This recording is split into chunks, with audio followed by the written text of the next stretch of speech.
सामा खेला चलली भौजी संग सहेली हो जुग जुग जिया हो भैया जिया हो। सामा खेला चलली भौजी संग सहेली हो जुग जुग जिया हो भैया जिया हो। सामा खेला चलली भौजी संग सहेली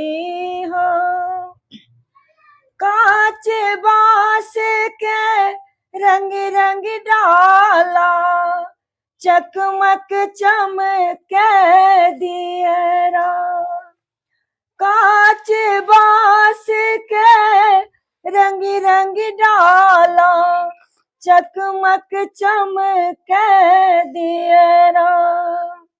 देख के भैया भौजी के जोड़ी हुल से हमर जियरा हो जुग जुग जिया हो भैया जिया हो जुग जुग जिया हो।